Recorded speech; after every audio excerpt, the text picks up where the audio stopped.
नमस्कार साथियों, स्वागत है आप सभी का सफर जेआरएफ के इस यूट्यूब प्लेटफॉर्म पर। मैं पवन पवार आज लेकर उपस्थित हुआ हूँ पेपर 2 हिंदी साहित्य की यूनिट 7 हिंदी कहानी। हिंदी कहानी के इस सफर में आपका स्वागत है।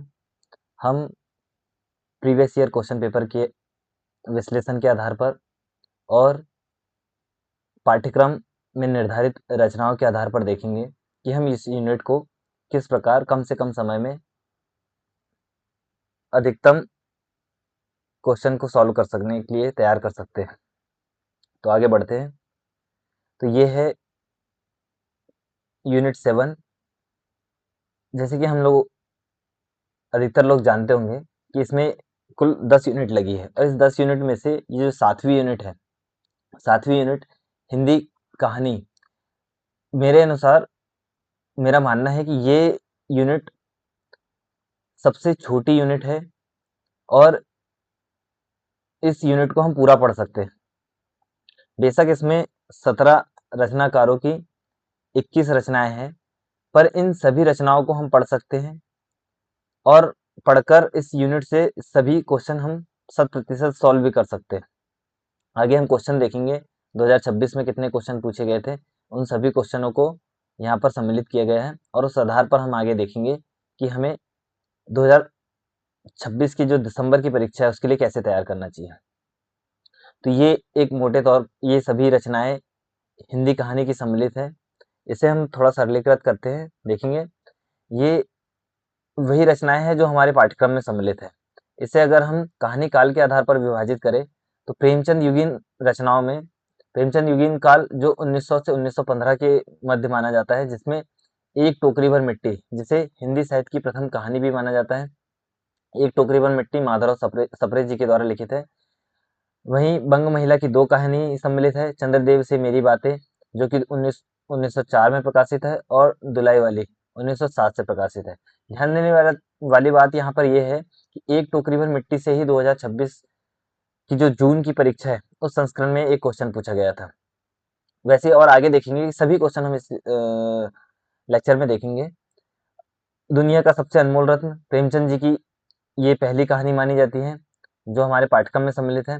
राधिका रमन जी की कानों में कंगना जो 1913 में सम्मिलित, उसने कहा था गुलेरी जी की बेहद फेमस कहानी जिसे आधुनिक हिंदी कहानी भी माना जाता है, 1915 में प्रकाशित। वैसे ही ये सभी रचनाएं प्रेमचंद पूर्व युगीन रचनाओं में स्थान पाती है।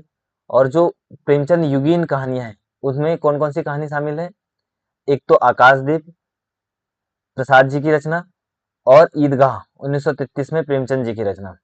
इसी प्रकार इसमें उत्तर प्रेमचंद युगीन कहानियों में 1936 से लेकर 1950 का जिसका समयकाल है, ये जैनेन्द्र की एक रचना अपना अपना भाग जो 1929 में लिखी गई, अज्ञे की रचना जिसे गैंग्रीन या रोज कहानी भी कहते हैं, 1934 में लिखी गई।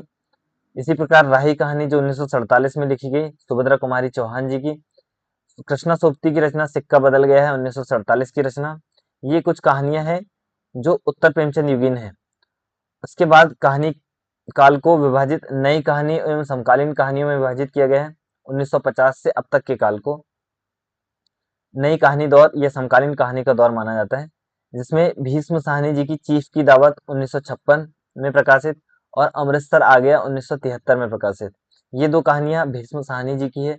निर्मल वर्मा जी की कहानी परिंदे इसमें शामिल है जो 1957 में प्रकाशित हुई थी। शेखर जोशी जी की कहानी कोसी का घटवार जो 1957 में प्रकाशित हुई थी। रेणु जी की 2 कहानियां इसमें सम्मिलित है, एक लाल पान की बेगम और तीसरी कसम उर्फ मारे गए गुलफाम। ये 1957 और 1958 में क्रमशः प्रकाशित है। कमलेश्वर जी की कहानी राजा निर्बंसिया, ये एक 1958 में प्रकाशित है। पिता कहानी ज्ञान रंजन जी की 1965 में प्रकाशित और परसाई जी की कहानी इंस्पेक्टर मातादीन चांद पर। परसाई जी की एक और कहानी है जो यूनिट 10 में व्यंग रचना के रूप में शामिल है। उसे हम उस रचना में देखेंगे जिसे अधिकतर लोगों ने पढ़ा होगा, भोला राम का जीव, वो भी हमारे पाठ्यक्रम में सम्मिलित है।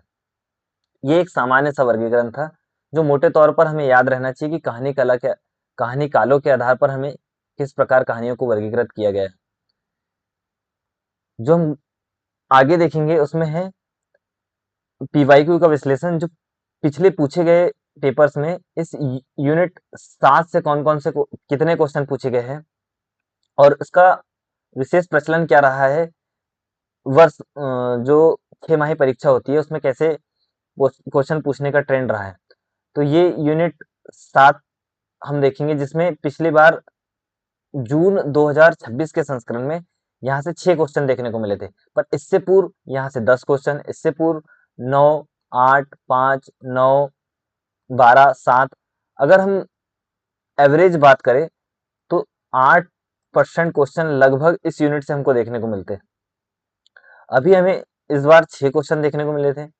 आने वाले संस्करण में हम उम्मीद करेंगे कि इसमें 6+ क्वेश्चन ही हमें देखने को मिलेंगे। और इन प्रश्नों की खूबसूरत बात यह है कि हम इन सभी प्रश्नों को 100% सॉल्व भी कर सकते हैं अगर हम इस पूरे पाठ्यक्रम को पढ़ते हैं तो। बेशक हमें 15 से 20 दिन का समय लगेगा, पर हम इन सभी क्वेश्चनों को एक-एक करके सॉल्व कर सकते हैं। अब हम देखते हैं कि 2026 में यहाँ से जो क्वेश्चन पूछे गए थे, उनका स्वरूप कैसा था। ये पहला क्वेश्चन है जो ईदगाह कहानी से पूछा गया था। ईदगाह कहानी के संबंध में कहा जा सकता है, कथन है कि प्रेमचंद ने इस कहानी में पुलिस प्रशासन के भ्रष्टाचार की ओर संकेत किया है। तो जाहिर सी बात है, हमको ये भी देखना है कि इसमें घटनाएं कौन-कौन सी है और कहानी की विषय वस्तु के आधार पर भी क्वेश्चन पूछे जा रहे हैं। विषय वस्तु के आधार पर इस संस्करण में 2 से 3 प्रश्न पूछे गए थे, जिसमें पहला क्वेश्चन ये है और दूसरा कथन है कि हामिद के दोस्त कहानी के अंत में चिमटे के प्रति आकर्षित नहीं होते। तो ये घटनाओं पर, मतलब उसमें कहानियों में जो छोटी-छोटी घटनाएं हैं, उन पर भी क्वेश्चन बनते हैं। तो घटनाएं क्या थी और कैसे घटित हुई, ये हमें चीजें याद रखने। इसमें कहा कि चिमटा अभावग्रस्त देश या समाज की प्राथमिकताओं को निश्चित करने की प्रेरणा देता है, मतलब कहानी में निहित भावनाओं को भी हमें ध्यान में रखना है। अमीना को उम्मीद नहीं है कि उसके घर पर सेवैया के लिए कोई आएगा, ये भी घटना है। यह कहानी औपनिवेशिक व्यवस्था पर प्रश्न चिन्हों पर व्यंग करती, यह इसकी भावना है। तो हमें भावनाएं, घटनाएं और जो इसकी विषय वस्तु है कहानी की, ये पढ़ते समय ध्यान देना है। चलो आगे दूसरे क्वेश्चन पर बढ़ते हैं। ये दूसरा क्वेश्चन जो है उसने कहा था कहानी से है, जो 1915 में प्रकाशित गुलेरी जी की कहानी है। इसमें भी पहला कथन देखेंगे तो अमृतसर की संस्कृति, तो ये फिर विषय वस्तु पर विदेशी शक्तियों द्वारा प्रथम विश्व युद्ध के समय भारतीयों को दी जाने वाले प्रलोभन। तो पुनः कि उसमें कहानी में क्या सम्मिलित है, कौन सी विषय वस्तु है। लहना सिंह का घर मंगरे में होने का उल्लेख है। फिर ये कि यहाँ तथ्य क्या दिया गया था लहना सिंह के बारे में। संस्कृत के रचनाकार आनंदवर्धन, फिर की रचना में कौन-कौन से विशेष व्यक्तित्व का उल्लेख। किसान से उपजी जमीन का आकर्षण, फिर घटना। तो ये कहानी की कथा वस्तु में उल्लेखित विशेष तथ्यों को हमें ध्यान रखना है, तभी हम कहानी के सभी क्वेश्चन को 100% सही कर पाएंगे। तो ये हुए दो क्वेश्चन। तीसरा क्वेश्चन है कि एक टोकरी भर मिट्टी कहानी में नहीं है। तो ये पहली ही कहानी है और पहली ही कहानी से एकदम छोटी कहानी है, 1.5 से 2 पेज की कहानी है। उससे भी एक क्वेश्चन आया है जिसमें जमींदार कथन एक है, मतलब इसका एक ऑप्शन है कि जमींदार की निष्ठुरता, जमींदार का हृदय परिवर्तन, विधवा का भयभीत होना, अदालती न्याय और व्यवस्था पर व्यंग। तो ये इतनी बारीक-बारीक चीजें हैं कि हम जब कहानी पढ़ेंगे तो ही हम निकाल पाएंगे कि क्या अदालतों पर व्यंग किया गया है, क्या विधवा भयभीत हुई थी, जमींदार का हृदय परिवर्तन हुआ या नहीं, या जमींदार की निष्ठुरता। बेशक कहानी में हम ऊपरी तौर पर तो बता देंगे कि ये इसमें कहानी की विषय वस्तु में है, पर यदि अगर हम कहानी नहीं पढ़ेंगे तो हमें समझ में नहीं आएगा कि विधवा वास्तव में भयभीत हुई थी या नहीं और अदालती न्याय पर व्यंग था या नहीं। हो सकता है अगले संस्करण में ये पूछ ले कि अदालती न्याय पर कैसा व्यंग्य था, व्यंग्य के कथन दे दे। तो इसलिए जरूरी है कि हमें प्रत्येक लाइन पढ़नी है और उसके भावार्थ को भी याद में रखना है। अगले क्वेश्चन पर पढ़ते हैं। चौथा क्वेश्चन है, लिखा है कि क्या तू नहीं जानता मैं कौन हूं, क्या तूने आज इस तलवार की काट नहीं देखी। तो यह कथन, तो कहानियों के प्रमुख कथन ये हमेशा महत्वपूर्ण रहे हैं और आगे भी इनके पूछे जाने की प्रबल संभावना हमेशा बनी। तो ये हम तभी कर पाएंगे जब हम उस समय कहानी को पढ़ते समय in previous year question paper को ध्यान में रखेंगे कि क्या पूछा गया था और कैसे पूछा जा सकता है। तो इसलिए हमें प्रत्येक महत्वपूर्ण पात्र के महत्वपूर्ण कथन को भी ध्यान में रखना है। तो ये बताना है कि यह किस कहानी से उद्धृत है। अगला क्वेश्चन है, बच्चन सिंह निम्नलिखित में से किस कहानी के पात्र है। तो जाहिर सी बात है, जब हम पढ़ेंगे तो पात्रों के नाम भी विशेष तौर पर याद रखेंगे, उनकी क्या आयु थी, उनके संबंध में विशेष बातें क्या है, ये भी हमें याद में रखना है। अगला क्वेश्चन है, ये सूची 1 और सूची 2 को मिलाने, सूची मिलान वाले क्वेश्चन अक्सर सरल भी माने जाते हैं और कठिन भी माने जाते हैं। अगर इनमें से एक भी ऑप्शन अगर हमें पता है तो हम 50-50 पर पहुंच जाएंगे, इसमें से 2 ऑप्शन एलिमिनेट हो जाएंगे। तो ये जो सारे राइटर है, ज्ञान रंजन, हरिशंकर परसाई जी, निर्मल वर्मा, कमलेश्वर जी, ये चारों हमारे पाठ्यक्रम के रचनाकार है और ये जो उनके कहानी संग्रह है, तो यहाँ से हमें पता चलता है कि इन सभी कहानीकारों के समस्त कहानी संग्रह हमें पता होना चाहिए। इसमें से कुछ कहानी संग्रह ऐसे हैं जिनसे संबंधित कहानी हमारे पाठ्यक्रम में नहीं है, पर इन कहानी संग्रहों का संबंध इन कहानीकारों से होने की वजह से इस क्वेश्चन को हमें पूछा गया है। तो जब हम पढ़ेंगे तो अगली बार हम ध्यान में रखेंगे कि इन कहानीकारों से संबंधित समस्त कहानी संग्रह हमारे नोट्स में होने चाहिए, तभी हम अगले क्वेश्चन को ठीक तरीके से सॉल्व कर पाएंगे। तो ये थे 6 क्वेश्चन जो पिछले 2026 के जून संस्करण में पूछे गए थे, जिन्हें अगर हम विश्लेषित करते तो हम देखेंगे कि कौन-कौन सी विशेष बातें निकल कर आती है जो हमें 2026 के दिसंबर संस्करण के लिए उपयोगी रहेगी। तो कहानी के संबंध में कहानीकार कौन है, ये हमें जरूर याद होना चाहिए। प्रकाशन वर्ष, पत्रिकाएं, संग्रह, उसमें समाहित समस्त कहानियां, जो भी संग्रह है उसमें समाहित समस्त कहानी हमें पता होनी चाहिए। पात्र, विषय वस्तु, महत्वपूर्ण पंक्ति और विशेष तथ्य, ये सभी जो विश्लेषण के महत्वपूर्ण बिंदु निकल कर आए हैं, ये पिछले 10 साल के क्वेश्चन पेपर के अनुभव के आधार पर निकाले गए। जाहिर सी बात है, हम यहाँ सभी क्वेश्चन अभी नहीं रख सकते, इसलिए इन जो विशेष बिंदु है उन्हें ध्यान में रखकर हम हमारी पूरी यूनिट उसकी सभी 21 कहानियां तैयार करेंगे। पात्र के संबंध में कौन कौन सी बातें हमें ध्यान रखनी, नाम, आयु, व्यवसाय, उनका व्यक्तित्व कैसा है और संबंधित विशेष जानकारी अगर कुछ दी गई है। अगर कहानी में कोई उल्लेखित स्थान है, संख्या है, शहर है, इनका क्रम कैसा है, ये सभी बातें हमें ध्यान में रखनी है। कहानीकार के संबंध में जन्म वर्ष, समस्त कहानी संग्रह उनके और उनके प्रकाशन वर्ष, प्रकाशन वर्ष याद रहेंगे तभी हम जो क्रम में लगाने वाले क्वेश्चन होते हैं उन्हें सॉल्व कर पाएंगे। आलोचना, यदि अगर आलोचना की दृष्टि से देखिए, अगर कहानी और कहानीकार के संबंध में कोई आलोचना है तो वह विशेष तौर पर याद रखनी है। यह क्वेश्चन टफ माना जाता है, पर यदि अगर हम इसे पढ़ ले और हमारे नोट्स में इसको इंक्लूड कर ले तो यह क्वेश्चन हमारे लिए सरल हो जाता है। तो ये था एक महत्वपूर्ण लेक्चर जो कि यूनिट 7 पर आधारित था। इस आधार पर हम हमारे पाठ्यक्रम को अगर सरलीकृत करें तो उसे कुछ इस प्रकार कर सकते हैं। ये जो सामने एक स्लाइड है, ये स्लाइड आपके लिए 1 से 2 क्वेश्चन यहाँ से दे सकती है। अगर हिंदी कहानी में कुछ सबसे पहले तैयार करना है तो आप सभी को ये स्लाइड तैयार करनी है। अगर इस स्लाइड को हम एक छोटे से पेज में, कम से कम आधा पेज लगेगा, अगर आधा पेज लगाकर इसे लिख लेते हैं, समस्त 21 कहानियों के बारे में महत्वपूर्ण मोटे तौर पर जो जानकारियां दी है, अगर वह हमारे नोट्स में होती है तो लास्ट टाइम रिवीजन के लिए तो हेल्पफुल होगी, पर इसको अगर हम बार बार रिवाइज करते हैं तो याद भी हो जाएगी।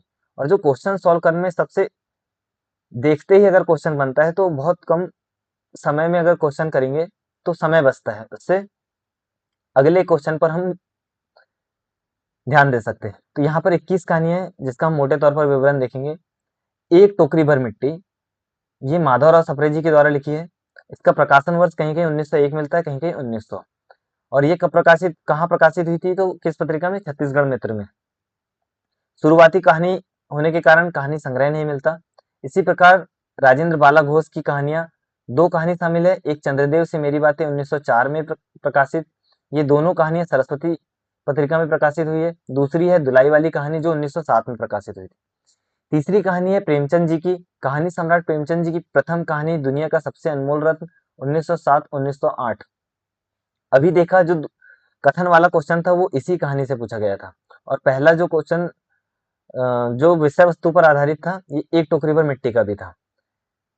पांचवी कहानी कानों में कंगना 1913 में प्रकाशित हुई है, जो इंदु इंदु पत्रिका में सर्वप्रथम प्रकाशित हुई थी।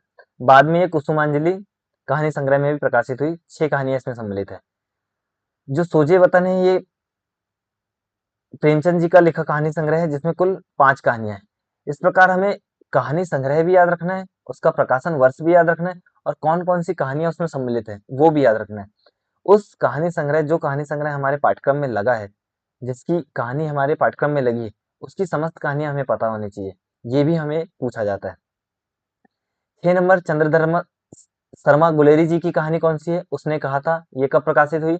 तो 1915 में। और किस पत्रिका में? सरस्वती पत्रिका में। आकाशदीप कहानी प्रसाद जी की फेमस कहानी है। ये 1929 में लिखी गई। और किस कहानी संग्रह में प्रकाशित हुई है? तो ये आकाशदीप कहानी संग्रह में ही प्रकाशित है। इसमें कुल कितनी कहानियां है? 19। और ये कब प्रकाशित हुआ था? 1928 में। इसी प्रकार आगे देखेंगे तो जैनेन्द्र जी की कहानी है अपना अपना भाग। और ये कब प्रकाशित हुई थी? 1929-1931 में। 1929 इसलिए दिया गया है क्योंकि विशाल भारत पत्रिका में प्रकाशित हुई थी। और 1931 इसलिए दिया गया है कि ये 1931 वातायन कहानी संग्रह में प्रकाशित हुई थी। इसमें कुल 13 कहानी सम्मिलित है। इसी प्रकार प्रेमचंद जी की कहानी ईदगाह 1933 में प्रकाशित है। ये चांद पत्रिका में। अगर हम किन्हीं भी जानकारी को अधिकतर समय तक याद रखना है तो उसे कुछ रिलेट करके पढ़ना पड़ेगा। जैसे हम याद रख सकते कि ईदगाह, ईद पर चांद का विशेष महत्व होता है, इससे रिलेट करेंगे चांद, तो ईदगाह को चांद पत्रिका में प्रकाशित। इस प्रकार कुछ नेमोनिक्स हमें बनाने पड़ेंगे जिससे ये सारे तथ्य हमारे दिमाग में हमेशा के लिए बैठ जाए। और ये किस कहानी संग्रह में प्रकाशित हुआ है? मानसरोवर। मानसरोवर वो भी भाग 1। कुल कितनी कहानी है मानसरोवर भाग में? तो भाग 1 में 27 कहानियां हैं। उसी प्रकार अज्ञे जी की कहानी हमारे पाठ्यक्रम में सम्मिलित है। 10वीं कहानी रोज एंड गैंग्रीन, ये कब प्रकाशित हुई थी? 1934 में। जब ये विपथगह कहानी संग्रह में प्रकाशित हुई थी तो इसे रोज कहा गया। और जब जयदोल कहानी संग्रह में बाद में प्रकाशित हुई तो इसे गैंग्रीन नाम दिया गया। और इसमें कुल कितनी कहानियां हैं? 12 कहानियां सम्मिलित है। इसी प्रकार आगे बढ़ेंगे तो देखेंगे सुभद्रा कुमारी चौहान जी की कौन सी कहानी? राही कहानी सम्मिलित है। ये 1947 में प्रकाशित हुई हंस पत्रिका में सर्वप्रथम और सीधे साधे चित्र कहानी संग्रह का हिस्सा है, जो 1947 में प्रकाशित हुआ। इसमें कुल कितनी? 14 कहानियां सम्मिलित है। आगे कृष्णा सोबती जी की एक कहानी सिक्का बदल गया अभी हमारे पाठ्यक्रम का हिस्सा है, जो 1947 में प्रकाशित हुई। किस पत्रिका में? प्रतीक पत्रिका में। और इसका कहानी संग्रह कौन सा है? बादलों के घेरे में। इसमें कुल कितनी? 24 कहानियां। अगर हमसे पूछे कि बादलों के घेरे में कितनी कहानियां सम्मिलित है, तो 24 कहानियां। इसी प्रकार भीष्म साहनी जी की कहानी चीफ की दावत कब प्रकाशित? ये इसका सन कौन सा है? 1956। और किस कहानी संग्रह में प्रकाशित हुई है? तो पहला पाठ कहानी संग्रह, जो कि 1957 में, जिसमें कुल 15 कहानियां सम्मिलित है। इसी प्रकार निर्मल वर्मा जी की कहानी परिंदे 1957, 1960, कभी कभी यहाँ पे 1960 भी मिलता है, जो कि हंस पत्रिका में प्रकाशित हुई। और परिंदे कहानी संग्रह कौन सा है? परिंदे ही कहानी संग्रह है, जिसमें कुल 7 कहानी है। शेखर जोशी जी की कहानी कोशिका घटवार 1957 में प्रकाशित। किस पत्रिका में? तो कल्पना पत्रिका में प्रकाशित हुई है। और कौन सा इसका कहानी संग्रह है? तो उसका नाम भी कोशिका घटवार ही है। कुल कितनी कहानियां हैं? कहीं कहीं 10 और कहीं कहीं 11 कहानियां दिखाई पड़ती है। रेणु जी की कहानी लाल पान का बेगम कब प्रकाशित हुई है? तो 1957 में। किस कहानी संग्रह में? तो कहानी ही किस पत्रिका में? तो कहानी पत्रिका में। और ठुमरी इसका कहानी संग्रह है, जिसमें कुल 9 कहानियां प्रकाशित है। कमलेश्वर जी की कहानी राजा निर्वंशिया, ये एक, इसमें समानांतर 2 कहानी चलती है, जिसमें ये कब प्रकाशित हुई है? 1957 1958 में। और किस कहानी संग्रह में? तो राजा निर्वंशिया। अगर पूछा जाए कि राजा निर्वंशिया कहानी संग्रह में कितनी कहानियां हैं, तो कुल 1900। और कब प्रकाशित हुआ? 1957-58। 19 कहानियां, 1957-58, राजा निर्वंशिया। फणीश्वर नाथ रेणु जी की अगली कहानी है तीसरी कसम और मारे गए गुलफाम। कहानी का नाम है तीसरी कसम या मारे गए गुलफाम। कब प्रकाशित हुआ? 1958 में। और किस कहानी संग्रह में, यह कहानी किस पत्रिका में प्रकाशित हुई? तो सबसे पहले अपरंपार। और इसका कहानी संग्रह क्या है? ठुमरी। पूछा जाता है कि ठुमरी किसका कहानी संग्रह है? तो रेणु जी का।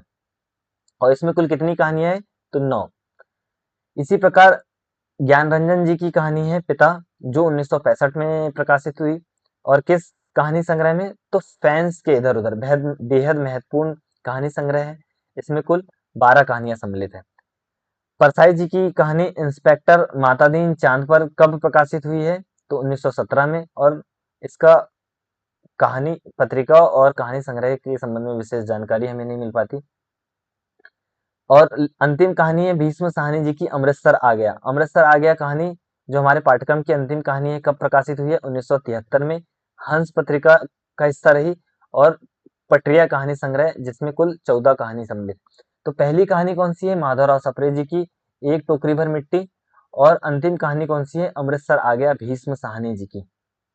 तो ये एक मोटे तौर पर हमारी यूनिट 7 का विवरण था, जो उम्मीद है आपको आगे पढ़ने के लिए हेल्प करेगा कि हमें किस दिशा में और कैसे बढ़ना है। ये पहली मेरा एक ही सजेशन रहेगा कि इस स्लाइड को कम से कम अपने नोट्स में जरूर उतारें और इसे बार-बार पढ़ें ताकि ये याद हो जाए।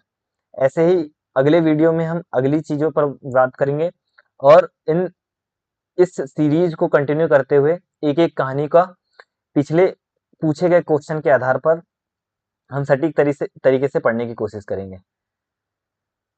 तो ये था एक आज का लेक्चर। धन्यवाद। उम्मीद करता हूँ आपको पसंद आया होगा।